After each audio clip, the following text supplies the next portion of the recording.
Welcome to the High Tea with Grace podcast, where we spill the tea on HIT.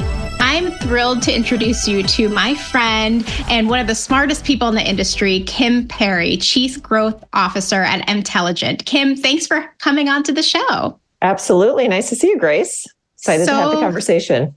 So thrilled to see you. I just saw her at Vive 2024. We were chatting AI and lots of other things related to the show. It was a very exciting time and so great to be together finally. Agreed. So I'm wondering, as someone that's deeply involved in the business of AI in healthcare, can you elaborate on, your career journey and how you found yourself at the intersection of, artificial intelligence and healthcare where it is today? Yeah, absolutely. I mean, it was mostly happenstance, to be honest, which I think a lot of careers unfold that way. My background, I like to say, I functionally grew up in sales and account management. I spent 14 years of my career at a Fortune 500 company where I like to say I learned from the best. I learned from the most mature, but I found myself into healthcare because my clients were health plans, the health insurance companies. I essentially ran the portfolio of health plan clients and we outsourced their back office functions. So I not only became familiar with payers and their business processes, but just really that ugly back office kind of manual intensive, labor intensive stuff. And I certainly sat back and thought, wow, this industry is ripe for transformation. And I want to be part of that. I didn't want to just participate in the labor arbitrage of it. So that's when I decided to get into consulting. I use the words pure consulting. I don't know if I appreciated what that actually meant at the time, but I wanted to go to a company that was just advising, did not necessarily have a set of products to offer. So I found myself at an earlier stage consulting firm to help them do two things. One was to launch a new industry vertical, being health plan, which is my background. But the other was to open a new geography in Minnesota. So I'm in Minneapolis, Minnesota. And I found myself doing a couple of things. One was my passion emerged, which is being part of an earlier stage of a company. I really liked that kind of get scrappy, scaling a business, part of a journey, a company's journey. The other thing it got me into is really the strategic side of healthcare. So where we sat or what projects we delivered were really at the intersection of business-driven transformation enabled by tech.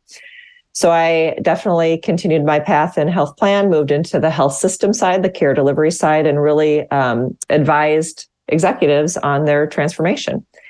From there, we scaled the firm. It was a lot of fun, but I wanted to go early stage. Again, that passion of just helping companies grow and scale. So that's when I got into health tech. Most of the innovation in health tech are earlier stage.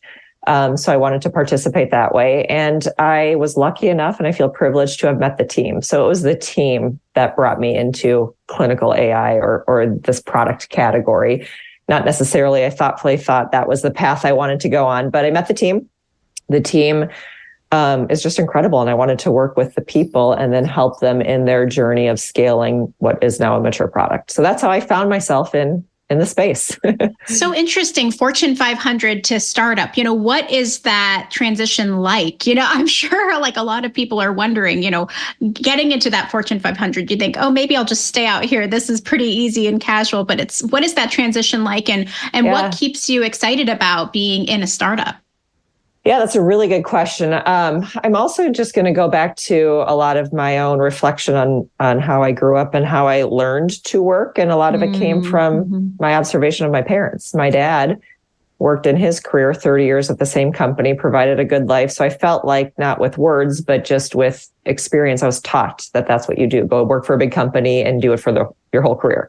And that's where I certainly started. I had a fire in my belly. I had that itch that I knew I wanted to do different work and I couldn't do it here, even though I was thriving in that Fortune 500 environment and was getting promoted every few years, but it was the work that drew me over. So that kind of advisory versus product-based work. So I thoughtfully went to seek the experience, the work. When I was interviewing, I had realized the light bulb went on that I had never been part of an early stage. I had never built or grew anything. So again, reflecting back on my prior experience, when I was working with the Fortune 500 company, the formula was given to me. Here is the formula. Here is the infrastructure. The marketing team's in place, right? Just go execute. And it was more maintenance, execution oriented, less strategic thinking. So that's when I decided, when I went to the consulting firm, to get the experience of not only consulting, but also do that build phase, the real thinking behind how do you build a business. And that is where the passion lied or continues to lie. So I think the experience, you asked about what is the experience like? I felt I needed the experience of coming from mature to even know what good looked like, to go deploy what I learned at an earlier stage. So I feel like my career trajectory made sense. Now, again, a lot of reflection back, it now makes sense. I learned from mature, I learned what good looked like, and then I deployed how to build good along the way. Interesting. It's interesting. And it makes so much sense because you're such a strategic mind. So it's a really great fit. So, reflecting on your experience now, you're in this clinical AI space. What notable challenges are you encountering in this market concerning adoption, effective utilization of technologies within the healthcare sector? Yeah. I mean, I guess my first inclination was I was sensing solution fatigue. So the people I was talking to, or currently still am talking to, had a lot of fatigue. They have a lot of fatigue with trying out these AI solutions, and I needed to understand why other industries weren't experiencing this. And what I have come to understand or learn is AI, machine learning, even NLP, these are not new technologies. They've been around for years, and other industries have successfully adopted these technologies and are using them actively. We all use them in our day-to-day life. And what I have come to understand is when it came to healthcare, the solutions were not fine-tuned to the complexity of healthcare. And so even though the industry might have been eager to use these technologies that were successful other places, they weren't working. And I like to say, air quotes, what I hear from people wanting to use the technologies is it doesn't work. And what they mean by that is they are not accurate enough to be usable today in their healthcare environments. And so I would say that's probably the biggest challenge I face is this consistent exploration of solutions that have been around for years, but they just don't work in the healthcare environment. Now, I would argue, and I'm here to say that the technology has come a long way. And so I do believe that the technology is ready to be used, but we still have that fatigue that's coming with the market. So interesting, this concept of fatigue, trying out so many different solutions and things going away and things not really working the way they're supposed to. And with all the buzz happening around AI in the market, we just heard it nonstop at a conference we went to and now a conference we're going to coming up, HIMSS, lots of AI talk, right? And there's on top of all the fatigue, this seems a little crazy. So what key points do you think that need to be brought into sharper focus for these people to help them understand like this? Really good question. I mean, my feeling is AI still feels like a shiny object that people are chasing. And therefore, what I'm observing is a lot of science projects, right? Point solutions, science projects, testing it out. And I think what we need to keep in focus and what we're going to see as a trend emerge is artificial intelligence is really going to be a core tenet of an enterprise strategy. In order for healthcare to evolve and transform, we're going to need to deploy artificial intelligence. And so I do think it's going to be programmatic, right? These are enterprise strategies that need to have a program that include true strategy, true vision, governance,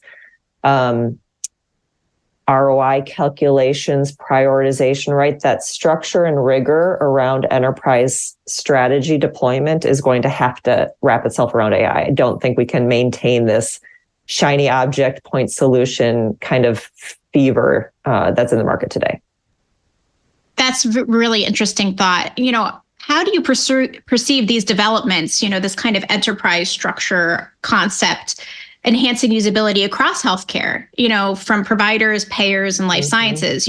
How is this going to impact providers? How is it going to impact payers? How is it going to impact life sciences? Can you give a use case for each sector so we can kind of understand where you're thinking it'll fit into the structures there? Yeah, absolutely. I don't even know if I can give you just one. I mean, and I also don't want to sound overly dramatic with the statement, but the use cases are almost endless. Certainly as you think about the use of clinical data, or clinical AI across the industry. So I certainly will share my perspective on where the early use cases or the most value is going to be driven from.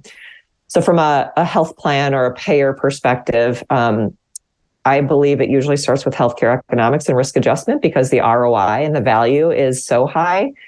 But you quickly look to other kind of core functions around stars and HEDIS improvement or prior authorization or care management or payment integrity, right? All of these core business processes of a payer can be enhanced and should be enhanced by the use of clinical AI. As you move to health systems, I think what we're seeing is now that there's critical mass of clinical data with the EMRs, they're asking themselves questions across the whole enterprise, the whole organization, and they can't quite get to the answers because these tools haven't been available. So I would say, general analytics to help with cohort identification, closing gaps in care, population management. And as I think about sort of the physician or clinician side of it, just the improvement in productivity, we know that they're burdened in their day-to-day job. And so these tools can help them do their job more efficiently. So helping with the note taking or just patient summaries that we know they spend a lot of time pouring through data to do. So moving on to life sciences and pharmaceutical use cases, again, across the whole value chain, but certainly starting with drug discovery acceleration, clinical trial where you are looking for the right cohort or site selection, and real world evidence, even post commercialization of the therapy, providing that real world evidence that it's working. And I'll also add one that is maybe non-traditional healthcare, which is life insurance reinsurance. We're noticing that they are also using clinical data to help accelerate the underwriting process. So use cases are potentially endless, but there are some really interesting ones out there that are kind of bubbling up to the top. What is the main difference between AI and clinical grade AI? It seems like people think, oh, let's just insert AI here and it'll just fix it. Like, why do large language models in healthcare, why does it have to be clinical grade? Yeah, medicine is complex, but most certainly the language of medicine is complex. It's not English. So if you think about fine-tuning the understanding of medical language, it's necessary to be able to deploy the right data into these AI solutions and AI algorithms. And so that's why we believe clinical grade AI is necessary. You need to have the true understanding and the cleanest data to be able to feed to the algorithms. That makes sense. Like garbage in, garbage out. Why? Absolutely. Mm-hmm. Correct. We are hearing a lot about potential risks associated with AI, and I'm sure you're hearing whispers of strategies and frameworks that might be essential to ensure safe, ethical deployment of it, in these medical contexts, obviously where a life is on the line or major research is on the line, mm-hmm. billions of dollars on the line. What are some strategies or frameworks you think really could make sense here to keep these different technologies in line? Yeah, I actually want to take a step up above deploying frameworks and strategies around just mm-hmm. philosophy. Yeah. Right. I think mm-hmm. there's two core tenets of a philosophy where we believe AI is not replacing, it's enhancing or supporting. Right. So if you keep that core philosophy front of mind of how can we integrate AI into workflows to help the clinicians do their job better, not replace them. So I do think that is an important philosophy that will kind of prevent some of the dangers that we're all thinking about. I think the other thing is explainability and transparency. In order to get the adoption, the users are going to have to trust it. And in order to have the trust, you're going to have the transparency and explainability, understanding how the AI came up with the answer it's serving up. So I think those two philosophies, if oriented around those philosophies, will really start helping with kind of ease the fear of some of the challenges of using the solutions. Interesting. Yeah, it makes sense. If you're using it as a tool versus having it be the only tool Correct. That's being used, there's a very different thought process and has a lot of different guidelines needed when you think about it that way. Kind of when you're looking to the future and you're thinking about, 5, 10, 15 years in the future, what trends do you see happening? Because obviously we say the trend is AI, right? But what specific trends do you really think are going to be happening in this evolving landscape of AI applications in healthcare and more? What should we be looking for in terms of trends or even use cases for AI and more? Yeah, I think I'm just going to go back to some of my previous answers, which I think this trend or the trend that I think we're going to see in 5 years is this fever and chaos will be a bit more structured. And I'll go back to, I think what we're going to see is true. We will acknowledge as an industry that this technology is important to truly evolve and transform. Healthcare is not sustainable as it is today. From a patient population that continues to increase, chronic diseases continue to increase. We don't have enough clinicians to serve the population. I mean, the problems that we're facing are also somewhat endless, or they feel like they're endless on a day-to-day basis. We need technologies like this to help us meet the demand and meet the needs. And so I think we can't abandon. So we are seeing fever pitch of science projects and trying it out. There's a lot of activity. I think the activity will somewhat come down and ease into kind of long-term strategies of how to think about AI,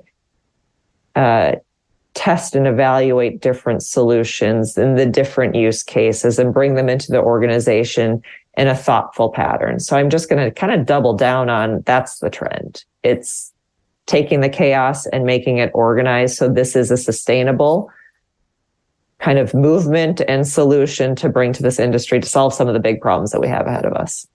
Interesting thoughts. Now, I'd love to dive into your personal career. Thank you for giving us so much great insight on AI in healthcare and where you feel it's going and the differences between AI and clinical grade AI. And but I really love to learn a little bit about what you do for you. You're a strong leader in the industry, well loved. And, how do you work your best and make a difference every day? Are there different strategies that you have in place in your personal life that just keep you going and moving and focused?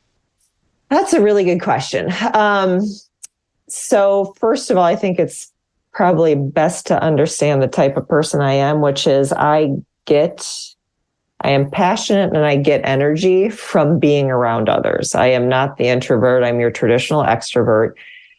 So I personally need to spend time with people. I'm very curious. I want to understand their stories, what they're working on, because we all have different lenses and points of view that we're bringing to even similar problems. So for me, the way I like to spend my time is lots of coffee meetings, networking, phone calls, and it's really in a exploration of their stories, their experiences, so I can continue to learn and deploy some of their experiences in my work. And frankly, I also think to help solve some big problems, we do need to collaborate. This is not an individual sport. So how do I put the right people together? So as I collect stories and understand what people are working on, putting it all together in a collaborative effort. And that's really where I do get energy. It sometimes sounds exhausting and it could be physically exhausting, but that's where I build my energy from. And I also am passionate about women in leadership in general. So I do spend a lot of my time in that space, advising, learning, bringing others along for the ride. How important do you feel mentorship is in your journey and in other women's journeys as they're considering their futures and really leveling up? Yeah, I think it's extremely important. And I think there's two versions of mentorship. One is formal, one is informal. And maybe it could be looked at a different way, mentorship versus sponsorship. I think sponsorship is different than mentorship. But regardless, both are critical in kind of unfolding your career journey. And so I often encourage women to seek out a variety of different career advisors, create your own board, if you will, your own board of advisors for your career, learn from their stories so you can avoid some of the common pitfalls that we all see, but also look for that sponsorship because you do need sponsorship to pull you into the right opportunities at the right time. Interesting. I've never actually heard about this difference between mentorship and sponsorship. Mm-hmm. What is that concept, that kind of leadership concept? Yeah. So I think, again, mentorship is sharing war stories to learn and avoid pitfalls, or giving ideas of how you might approach a problem. So just sort of sharing experiences. Sponsorship is very clearly, I am here to help you.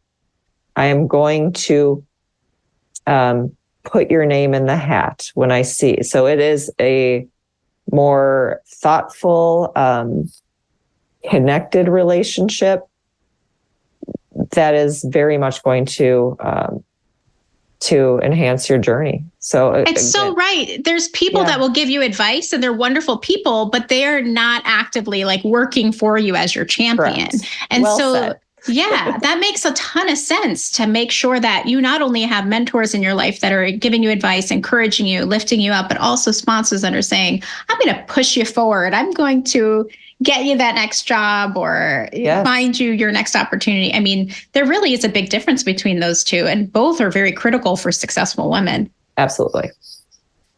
You know, there's a lot of challenges, obviously, that we face in our personal lives that impact us on a personal level and a professional level.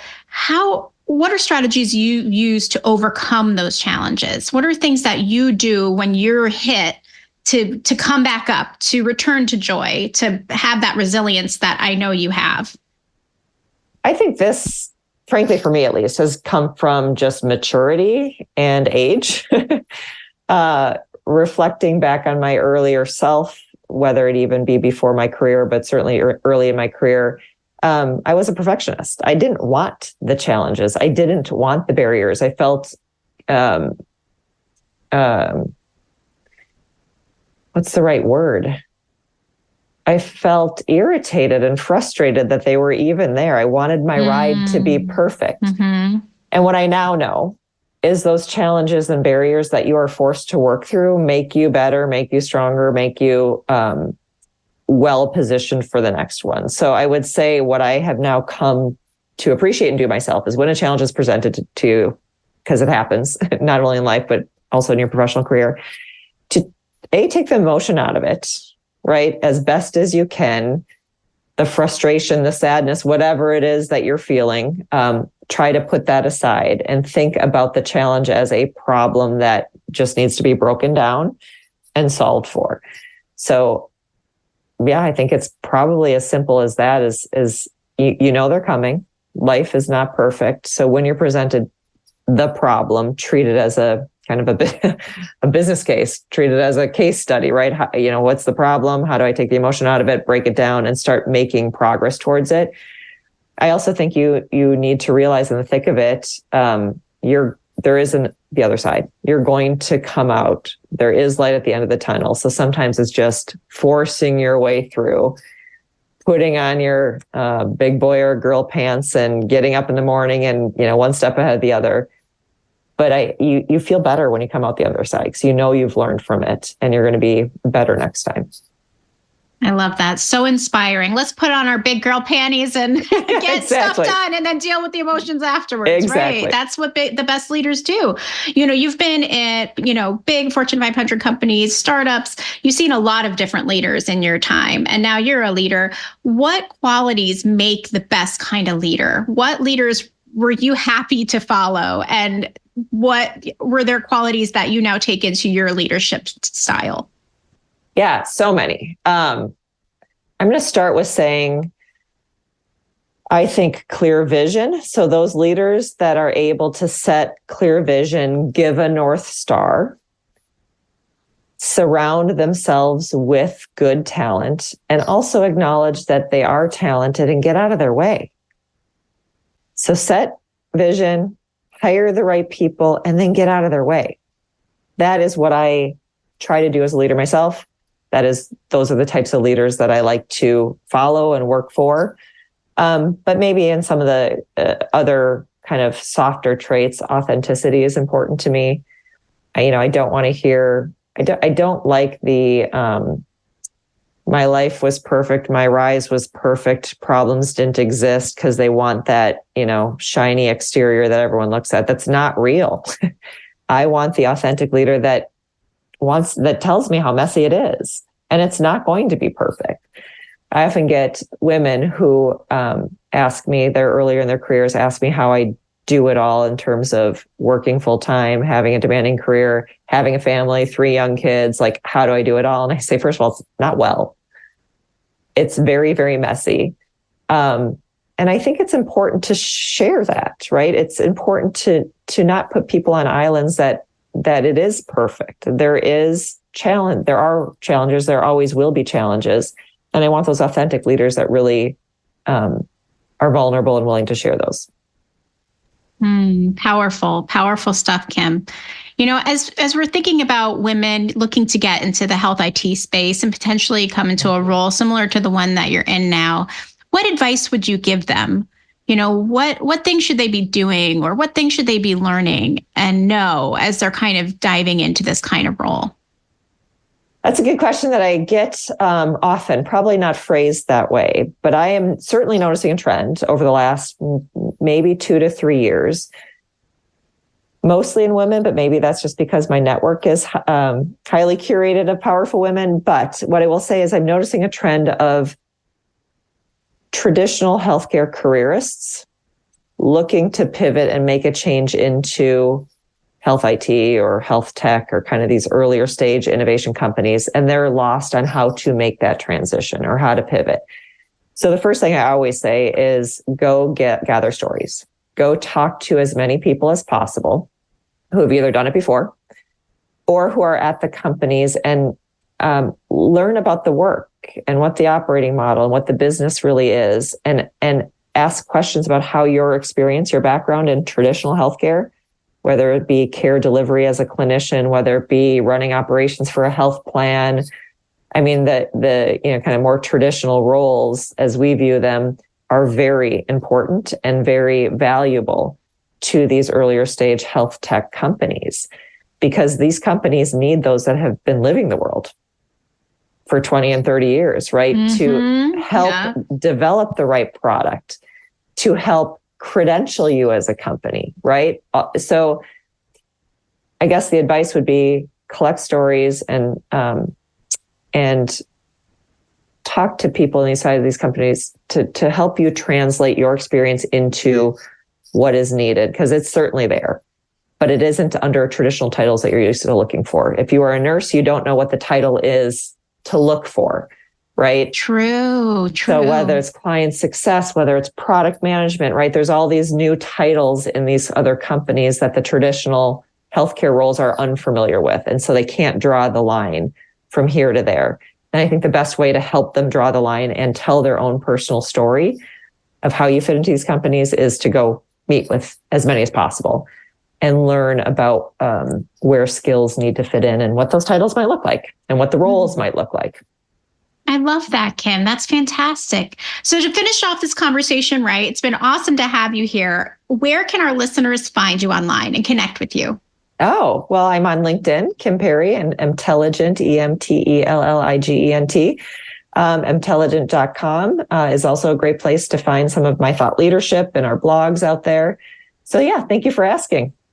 Awesome and terrific. Before I forget, did you happen to bring tea with you today? I did. Tell me about your mug. It says the trust on it. It says the trust. So the Women's Health Leadership Trust is a local organization to Minneapolis. We're about 500 members. I've been on the board for probably 4 or 5 years, just the outgoing president.